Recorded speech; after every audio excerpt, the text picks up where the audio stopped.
आप लोगों से, जो मेरे EPS 95 के जो मेरे साथी हैं, जो मेरे मित्र हैं, जो मेरे दोस्त हैं, मैं कहता हूं आप लोग हाथी हो, और हाथी चलता है तो कुत्ते भौंकते हैं, और उन कुत्तों को पलट के हाथी जवाब नहीं देता है। तो आप किसी कुत्ते को पलट के जवाब मत देना अगर वो आपको उल्टा सीधा बोले। तो कहने का मतलब आप हाथी की चाल से चलो और उसको जवाब मत दो। और कुछ तो लोग कहेंगे लोगों का काम है कहना, लेकिन कुछ लोग कहने लगे तो इसका मतलब आप तरक्की कर रहे हो, आप बढ़ रहे हो आगे। जब लोग आपके खिलाफ खड़े हो जाए तो समझ लो कि आप तरक्की कर रहे हो, यही नियम है। और आने दो, मैदान में जो आ रहा है आने दो भाई, तू अपने तरीके से कर ले या हम अपने तरीके से। कुछ तो लोग कहेंगे, लोगों का काम है कहना, छोड़ो बेकार की बातों में कहीं बीत ना जाए रहना।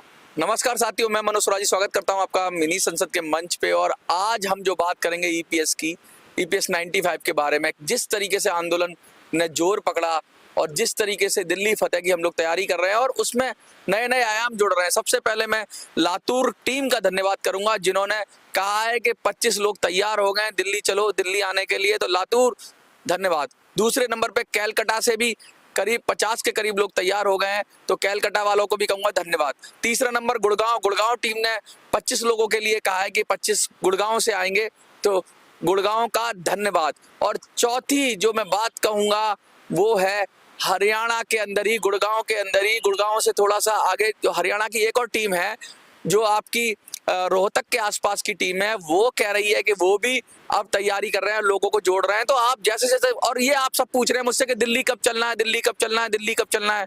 बताऊंगा सर आपको, दिल्ली आना है, पूरी ताकत के साथ आना है, पूरी शिद्दत के साथ आना है।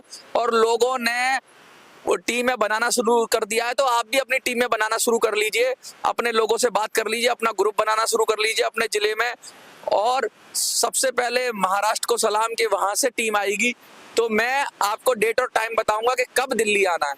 और दिल्ली आने के साथ साथ आप ऐसा काम करिए कि जो व्हाट्सएप है, जो मेरा नंबर है, जो हेल्पलाइन EPS 95 का जो मैंने हेल्पलाइन जारी किया था, जिससे सब लोग जुड़ रहे हैं, खासकर तो उस नंबर को मैं बता रहा हूँ कि 8375009595, उस पर व्हाट्सएप करके अपनी जिले के बारे में बता दें कि किस जिले से आप लोग आ रहे हैं। तो जो नई टीम है उनका मैं भी, उनकी भी एंट्री कर लूंगा। अभी 3-4 एंट्री हुई है मेरे पास और एंट्री हो जाएगी। दूसरा, जो हम कह रहे थे कि प्रस्तावकों का काम, वो पूरा हो गया है, प्रस्तावक पूरे हो गए हैं, तो बहुत बहुत धन्यवाद। जैसे ही मैंने वीडियो डाला 70 लोगों ने प्रस्ताव, 70 से भी ज्यादा लोगों ने कर दिया, तो आप सबका धन्यवाद। कल के वीडियो से अपार सफलता मिली, और उसको कहते हैं ना कि जब इतनी सफलता मिलती है और इतना तेजी से हम लोग आगे बढ़ते हैं, तो ऐसा है इधर उधर से बातें उठेंगी। अब आपके पड़ोस में कोई आपको उल्टा सीधा बोल सकता है, आपका साथी कोई आपको उल्टा सीधा बोल सकता है, बहुत से लोग कहेंगे, कुछ भी कह सकते हैं आपको, लेकिन आपको हारना नहीं है, आपको घबराना नहीं है। आपका मनोबल भी कमजोर करने के लिए बहुत सारे लोग आ जाएंगे, आपको तरह तरह के ताने भी देंगे, लेकिन अपने मनोबल को आपको पूरा अपना कंट्रोल करके रखना है, हिम्मत को बना के रखना है। और जब आह्वान होगा दिल्ली चलो का, तो सबको आना है और लोकतंत्र के महापर्व में शामिल होना है।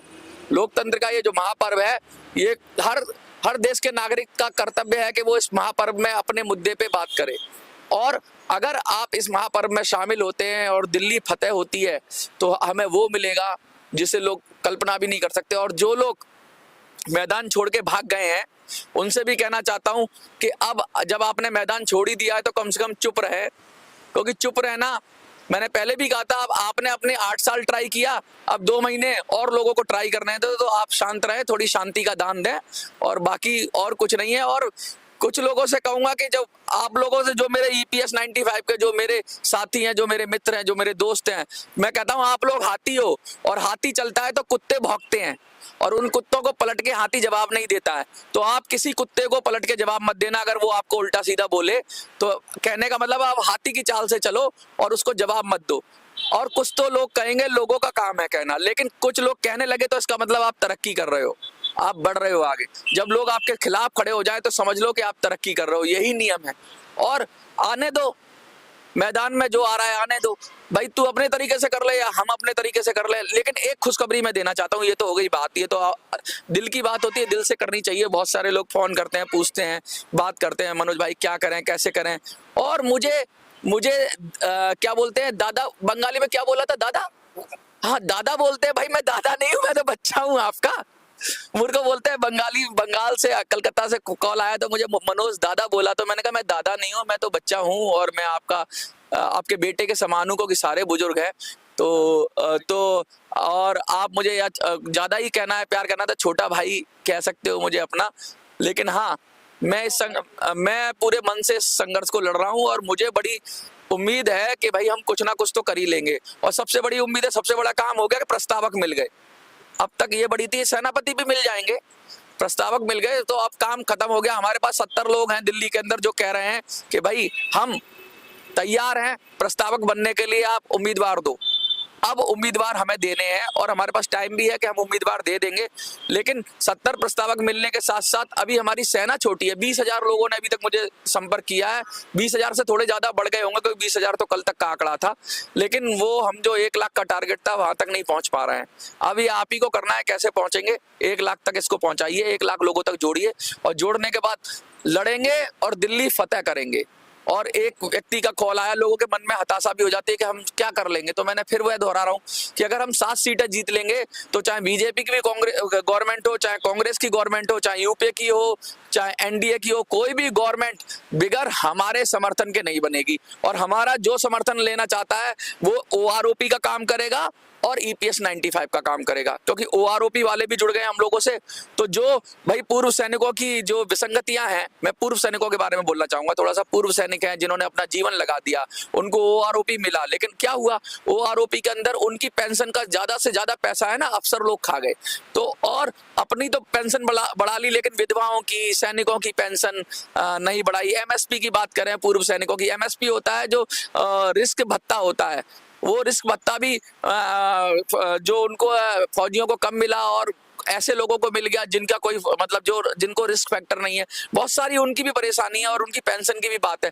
तो ईपीएस 95 और ओआरओपी जब ये दोनों मिल गया तो हमारा बल हो गया कि 2 पहिए हो गए गाड़ी के। मैंने कहा था ना, एक तीसरी बात मैं करूंगा आज। अब मैं आपसे फिर से एक बार पूछूंगा, अगर आप यस करेंगे तो मैं उनको जोड़ूंगा। अब वैसे तो आप लोगों को पता ही है कि हमारे कमेंट में भी बहुत सारे लोग ओल्ड पेंशन स्कीम की मांग कर रहे हैं।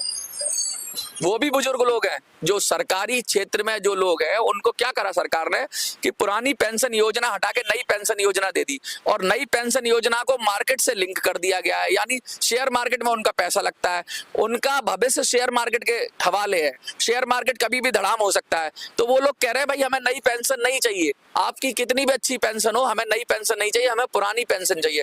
ऐसे लोग भी देश में लाखों की संख्या में, और वो कह रहे हैं कि भाई जब पेंशन का ही मुद्दा है, बुजुर्गों का मुद्दा है, तो हमें क्यों छोड़ रहे हो अकेला, हमें भी साथ ले लो। तो मैं अब पूछना चाहता हूं आपसे कि आपने ईपीएस 95 वालों ने कामगार को ले लिया, ठीक है, हम सब कामगार है, कामगार को एक साथ ले लिया, आपने उस पर भी रजामंदी जता दी। किस पर? फौजियों पर, पूर्व सैनिकों पे, ओआरओपी वालों को भी साथ ले लो। और अब मैं उनके नुमाइंदे भी बैठाना शुरू करूंगा, ओपीएस वालों को अपने साथ बैठाऊंगा धीरे धीरे, क्योंकि अब उनका भी आप बात करें उनसे भी, उनको भी लोग जुड़ रहे हैं, ओपीएस वाले भी बिठाऊंगा और पूर्व सैनिक भी बैठना शुरू होंगे अब मेरे साथ। मैं उनको भी मंच दूंगा कि भैया आइए, मिनी संसद पे आइए, या जाग 85 पे आइए, या वॉइस फॉर यू पे आइए, दंगल टीवी पे आइए, भारत न्यूज पे आइए, भारत तक पे आइए। बहुत सारी न्यूज चैनल्स हैं जिस पे मैं कोशिश करूंगा कि आपको बिठाऊं और लोगों के इंटरव्यू लूंगा, उनकी व्यथा आपके साथ शेयर करूंगा। और हम सबको आर्मी की तरह काम करना है। जो अब शॉर्ट वीडियोस मिलेंगे आपको व्हाट्सएप पर, सब व्हाट्सएप पे जुड़ जाओ। जो नंबर है 8375009595, उस पर मिस कॉल करो, उस पर व्हाट्सएप पे हाय लिख दो, या हेलो लिख दो, या नमस्ते लिख दो, या सलाम लिख दो, जो लिखना जिस भाषा में लिखना है लिख दो।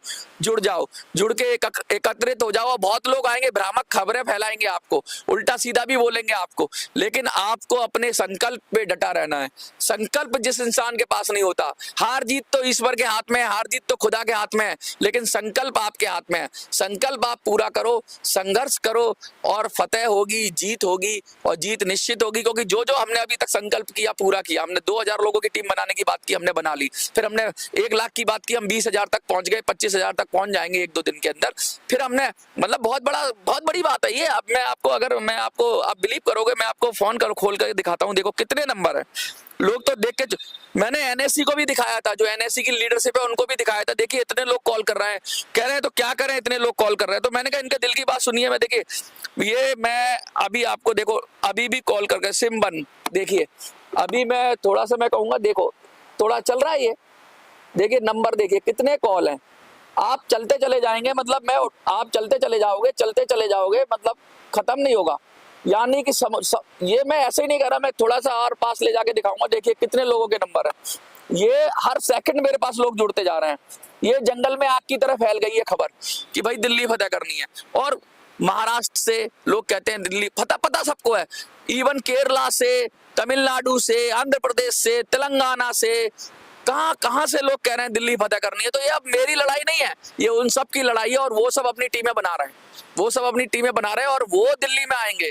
मैं तो सिर्फ कोऑर्डिनेट कर रहा हूं, और कुछ लोग मेरे ऊपर भी कुछ कहने, अभी मुझे लगता है कि मेरे ऊपर भी कुछ लोग आएंगे, मेरे ऊपर भी अटैक आएगा, तो मेरी रक्षा आप करोगे। अगर कोई मुझे कुछ बोलेगा तो मैं उनको पलट के नहीं बोलूंगा, ये आपको जवाब देना है कि भाई मनोज ने क्या किया। एक बात ही तो कही, अगर बात कहना लोकतंत्र में अपना आइडिया शेयर करना गुनाह है, तो मैं ये गुनाह करता रहूंगा, बराबर करता रहूंगा, क्योंकि मैंने आपसे कुछ नहीं मांगा। मैंने सिर्फ आपसे ये कहा है कि मैं एक आइडिया शेयर कर रहा हूं, और आपने यस किया तो आपकी रजामंदी से आइडिया शेयर किया, और आपने उसको अप्रोच किया, आपने उसको समर्थन दिया। तो ये मेरा आइडिया नहीं है, अब ये हम सबका आइडिया है, और हम सबके आइडिया को जो भी सवाल उठाना चाहता है उससे कहेंगे कि भाई अपना आइडिया तू कर ले, तुझे जिससे मिलता है अपने तरीके से तू पाले। अगर तुझे पेंशन मिलती है, हमारे पास तो हमें तो यही तरीका आता है। लोकतंत्र में सबसे बड़ा तरीका यह है कि लोग सेवक बनाओ अपने, और अपने लोग बनाओ। भाई बीजेपी का बंदा हमारा काम क्यों करेगा? क्या उसने ईपीएस के नाम पे वोट लिया है, ईपीएस 95 के, या ओआरओपी के नाम पे वोट लिया है? कांग्रेस का बंदा क्यों करेगा? जो हमारे मुद्दों पे जाएगा वही बंदा हमारा काम करेगा, और हमारा अपना बंदा ही हमारा काम करेगा। तो हमें अपना बंदा चाहिए, और अपने बंदे को ही रखना है, और अपने बंदे के ही समर्थन से हमें जंग जीतनी है। अब आप लिखोगे कमेंट में कि क्या हमें ओपीएस के जो समर्थक हैं, जो एनपीएस के जो विरोधी हैं, ओल्ड पेंशन स्कीम के जो समर्थक हैं, क्या इतने बड़े सरकारी कर्मचारियों के, पूर्व सरकारी कर्मचारी बुजुर्गों को भी शामिल कर लेना चाहिए?